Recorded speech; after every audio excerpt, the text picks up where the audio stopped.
let's get started. I wanted to ask, there's been a lot of like mano catfight kind of thing in a lot of the blogs and the press and stuff like that. And we wanted to, the first question I kind of was interested in asking is what you think each has contributed to the computer and technology industry, starting with you, Steve, for Bill, and vice versa. Well, you know, Bill built the first software company in the industry. And I think he built the first software company before anybody really in our industry knew what a software company was, except for these guys. And that was huge. That was really huge. And the business model that they ended up pursuing turned out to be the one that worked really well, you know, for the industry. Mm-hmm. So I think, but the biggest thing was Bill was really focused on software before almost anybody else had a clue that it was really the software. That's what I see. I mean, a lot of other things you could say, but that's the high order bit. And I think building a company is really hard. Yeah. And it requires your greatest persuasive abilities to hire the best people you can and keep them at your company and keep them working, you know, doing the best work of their lives, hopefully. And Bill's been able to stay with it for all these years. So, Bill, how about the contribution of Steve and Apple? Well, first I want to clarify, I'm not fake Steve Jobs. You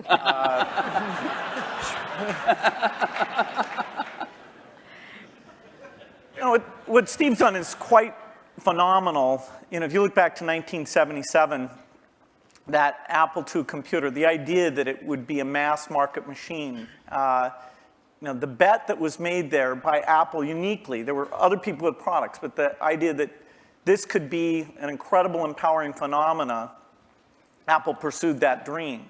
You know, then one of the most fun things we did was the Macintosh, and that was so risky. You know, people may not remember that Apple really bet the company. Mm-hmm. Lisa hadn't done that well, and you know, some people were saying, okay, that general approach wasn't good.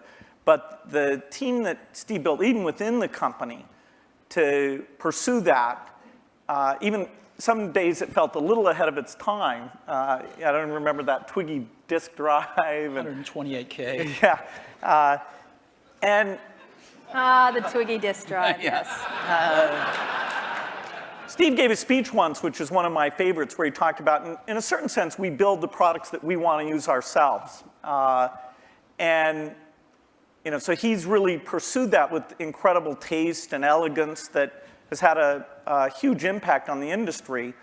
And his ability to always come around and figure out where that next bet should be has been phenomenal. You know, Apple literally was failing when Steve went back and reinfused the innovation and risk-taking that have been phenomenal. So the industry's benefited immensely from his work. We've both been lucky to be part of it, but you know, I'd say he's contributed as much as anyone.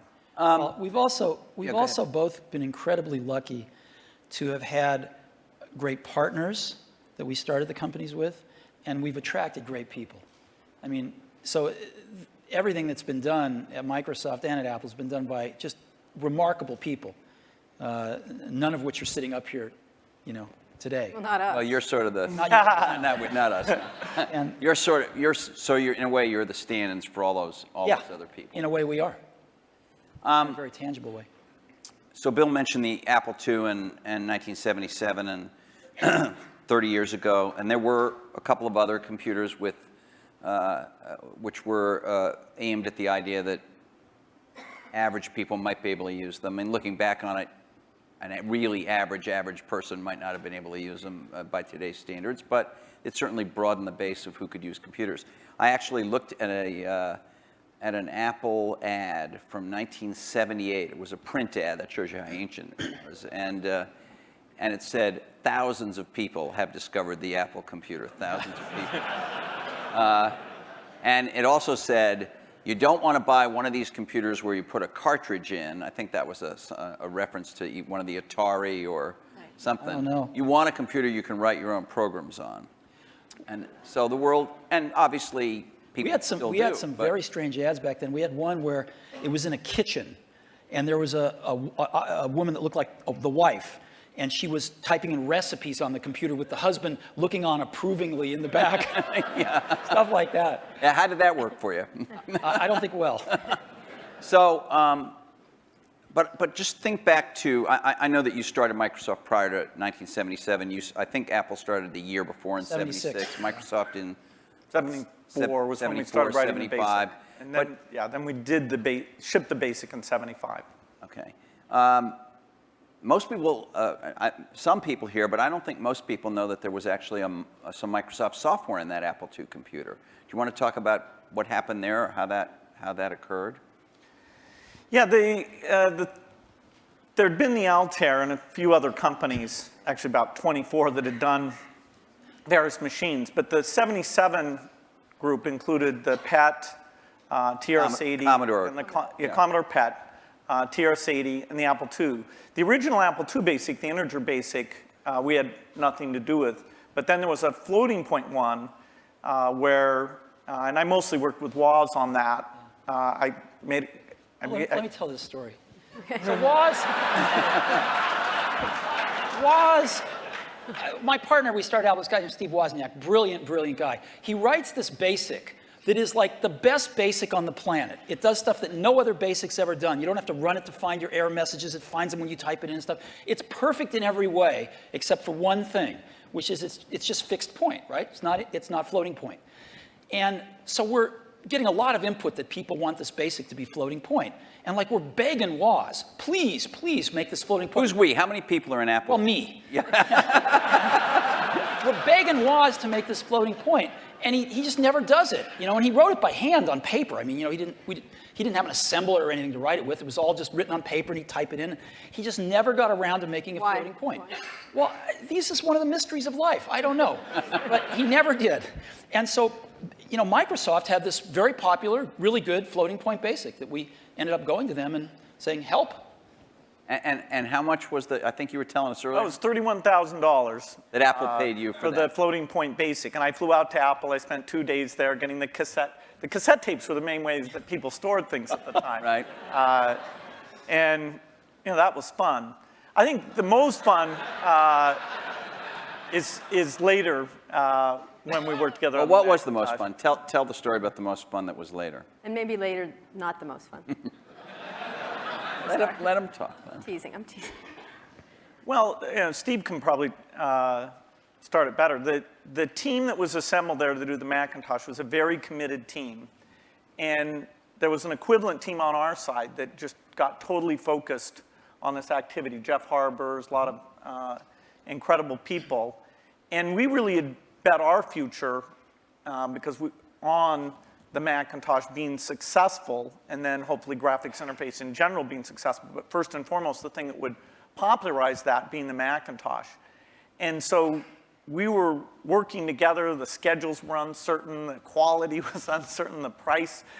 When Steve first came up, it was going to be a lot cheaper computer than it ended up being, but that was fine. So you worked in both places, in both?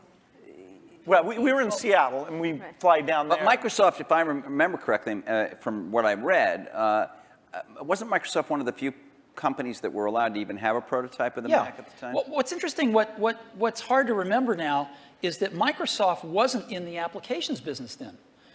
They took a big bet on the Mac because this is how they got into the apps business. I mean, Lotus dominated the apps business on the PC back then. Right. We had done just Multiplan, which was a hit on the Apple II.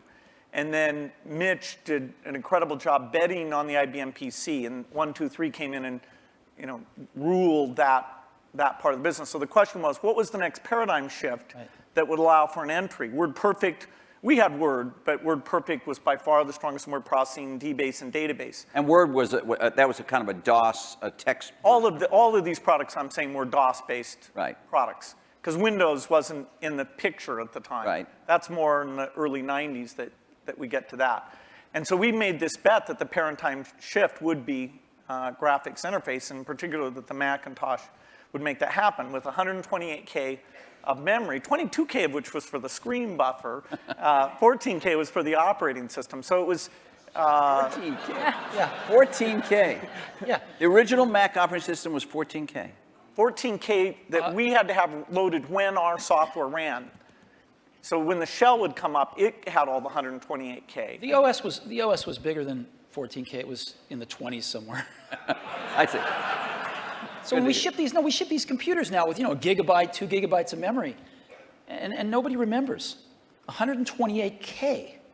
I remember that. I remember paying a lot of money for computers with 128K in those days. So the two companies worked closely on the Mac project because you were maybe not the only, but the principal or one of the principal software creators for it, right? Is that right? Well, Apple did the Mac itself, but we got Bill and his team involved to write these applications. And we were doing a few apps ourselves. We did Mac Paint and Mac Draw and stuff like that. But Bill and his team did some great work. Now, in terms of moving forward, after you left and your company grew more and more strong, what did you think was going to happen to Apple after sort of the disasters that occurred after Steve left? Well, Apple's fate hung in the balance.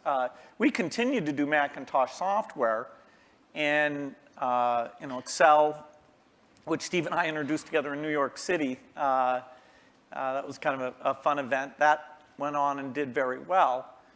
But then, Apple just wasn't differentiating itself well enough from the higher volume platform. And meaning Windows, right? I mean, DOS and Windows.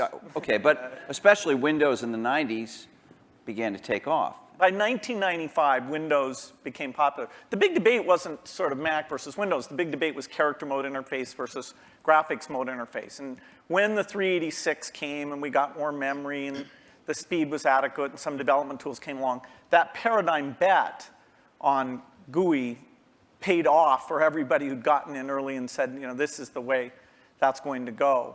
But Apple wasn't able to leverage its products. After the 512K Mac was done, the product line just didn't evolve as fast.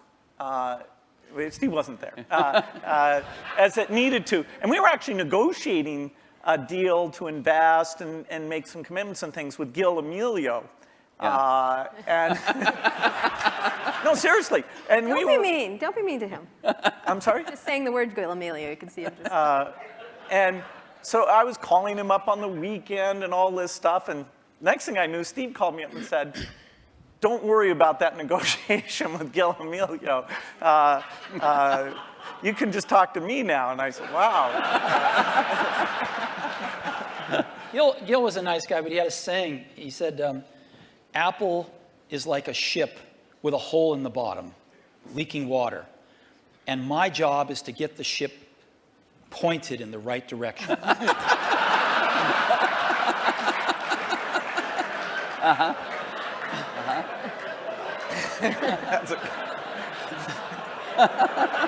Okay. So, and meanwhile, through all this, I want to get back to the thing we saw in 1997 at Macworld there, but Windows was just going great guns. Windows 95, to whatever extent earlier versions of Windows had not had all the features, all the GUI stuff that the Mac had, Windows 95 really was an enormous, enormous leap. Yeah, Windows 95 is when graphics interface became mainstream and when the software industry realized, wow, this is the way applications are going to be done. And it was amazing that it was ridiculed sort of in 93, 94. It was not mainstream. And then in 95, the debate was over. It was kind of just a common sense thing. And it was a combination of hardware and software maturity getting to a point that people could see it. So I don't want to go through every detail, the whole history of how you came back, but Thank you. You had, yeah. But you, in that video we all saw, you said you had decided that it was destructive to have this competition with Microsoft. Now, obviously, Apple was in a lot of trouble, and I presume that there was some tactical or strategic reason for that, as well as just wanting to be a nice guy, right? Apple was in very serious trouble, and what was really clear was that if the game was a zero-sum game where for Apple to win, Microsoft had to lose, then Apple was going to lose. But that's, a lot of people's heads were still in that place. Why was that from your perspective? Well, a lot of people's heads were in that place at Apple, and even in the customer base, because, you know, Apple had invented a lot of this stuff, and Microsoft was being successful, and Apple wasn't, and there was jealousy and this and that. There was just a lot of reasons for it that don't matter. But the net result of it was there were too many people at Apple and in the Apple ecosystem playing the game of, for Apple to win, Microsoft has to lose. And it was clear that you didn't have to play that game, because Apple wasn't going to beat Microsoft. Apple didn't have to beat Microsoft. Apple had to remember who Apple was, because it had forgotten who Apple was. And so to me, it was pretty essential to break that paradigm. And it was also important that, you know, Microsoft was the biggest software developer outside of Apple developing for the Mac. And so, you know, it was just crazy what was happening at that time. And Apple was very weak. And so I called Bill up, and we tried to patch things up. Yeah, and since that time, we've had a team that's fairly dedicated to doing the Mac applications, and they've always been treated kind of in a unique way so that they can have a pretty special relationship with Apple. And that's worked out very well. In fact, every couple years or so, there's been something new that we've been able to do on the Mac, and we have it's a great business for us. And it's actually, the relationship between the Mac development team at Microsoft and Apple is a great relationship. It's one of our best developer relationships. And do you look at yourself as rivals now?